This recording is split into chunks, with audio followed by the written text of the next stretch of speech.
Today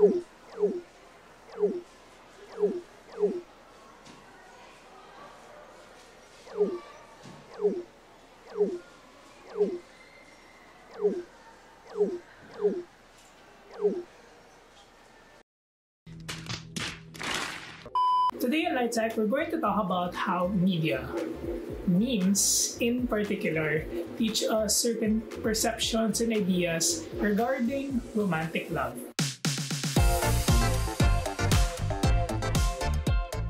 What exactly is a meme? A meme is defined as a piece of text, picture, or video that becomes a unit of cultural transmission. What this means is that memes have ideas or behaviors embedded in them that spread very quickly across generations, ages, and places. If he doesn't treat you like a princess, then he doesn't deserve to be your prince.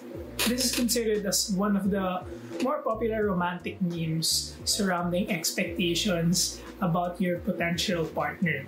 Often, memes create an unrealistic or sometimes too idealistic picture of how romance should become. And it's these expectations that they build up that influence how you view your own romantic relationships. And we'll talk about that a little bit later. Today, we're going to look at how memes affect two things in our romantic relationships. Number one are our romantic beliefs, and number two, our satisfaction in our romantic relationships. Practically all of us were introduced to the concept of romance at a very young age because of our parents. But as we grew up, media has become a primary source of learning for the different stages of romance. We've gone through Disney movies like Sleeping Beauty, reading comic books like Archie, to eventually branching off to movies like Twilight and even series like Friends or How I Met Your Mother. Basically, the media has become one of our teachers or greater influences when it comes to our understanding of romantic love. This is particularly true in India, where the study was done,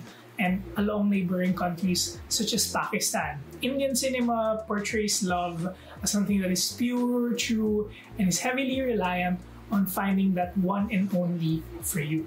And these mix together to form very complex or sometimes simple ideas of love of the youth and the different viewers that they have.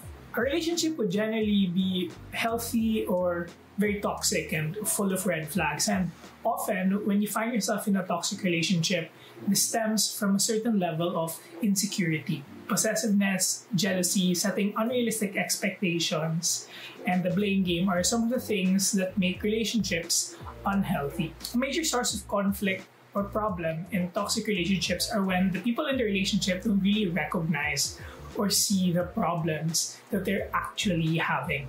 They don't see anything wrong with it or come up with reasons to justify why all those bad behaviors are actually okay. As people, we're just inclined to justify to ourselves that we're in a perfectly okay and happy relationship. So we do our absolute best to overlook these warning signs and these red flags if it means maintaining the comfort of the relationship. In the long run, this reinforces unhealthy behaviors and patterns within your relationship. It may span emotional, even physical repercussions later on. Research has shown that high levels of irrational and anxious relationships show a low level of satisfaction in the relationships. But again, because we like to convince ourselves that we're in a perfectly happy relationship, our relationship satisfaction actually isn't bothered by that. If you're in a happy and healthy relationship, then good for you. Congratulations! Research has shown that those in happy and healthy relationships have a better sense of self-awareness, are more confident, and are generally in a better state of well-being. Relationships like these not only benefit the two of you, but also benefits the person as an individual. In the Indian context, love is viewed as an outcome of self-awareness. True love is present when partners are able to respect each other's privacy, freedom, and individuality. It's also important that clinginess and insecurity doesn't exist. One is not dependent on the other for happiness. Rumi, a well-known Persian poet, is an influential figure in the romantic love meme sphere in India. His memes focus on the self being the source of happiness and others just being an excuse to share that happiness you have within yourself. He highlights the importance of not extracting happiness from someone else and recognize that no one can ever give you happiness.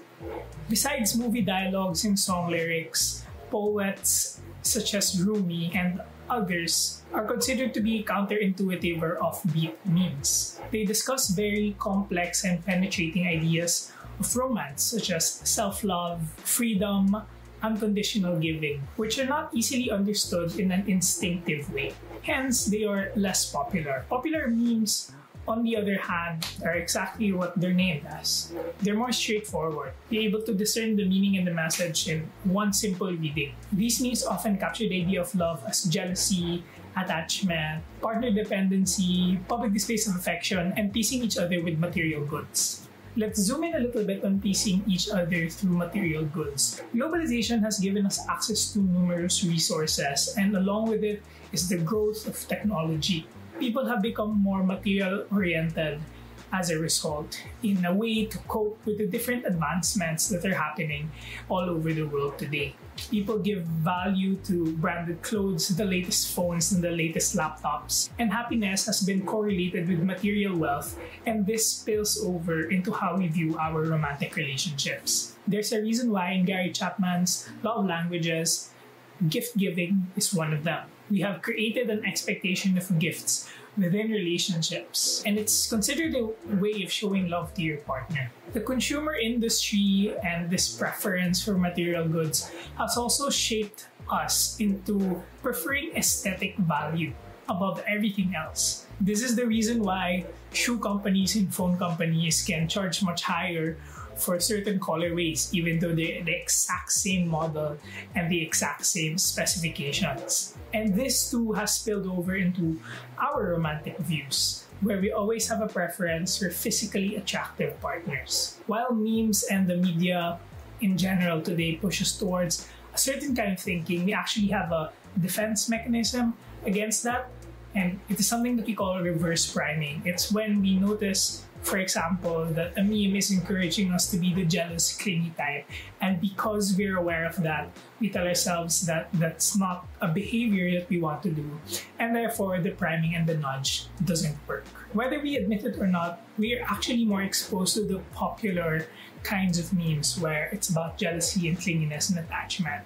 Maybe because they're easier understood, but also because they're just probably better to share than something more profound and mystic like talking about self-love. At this point, it's important to note that one's perspective and one's experience takes priority over the message of the memes. And at the end of the day, it's highly subjective.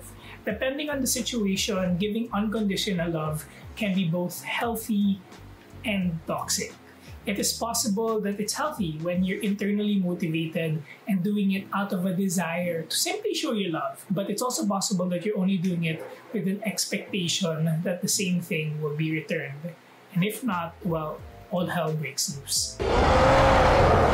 There is an extremely thin line and a gray area on what constitutes a healthy meme and a toxic meme, because we have our own experiences and perceptions that shape how we view the media that we take a look at. What we should take away from today is that even the small things that we consume on a daily basis have a way of nudging us into acting and thinking into a certain way. And when it comes to romantic relationships, the memes that you laugh at can turn you into someone who's jealous and clingy, even though you might not necessarily want to. Aside from being wary of the media that you consume, there is also a call to reflect on the kind of relationships that you want and the kind of person that you want to be in a relationship. Comment below your favorite love meme. We'd love to have a laugh or two. Follow us at LitePsych on Instagram and hit the subscribe button and bell notifications so you never miss out on the latest psychology and simple terminology. This is Jim. Thanks for watching.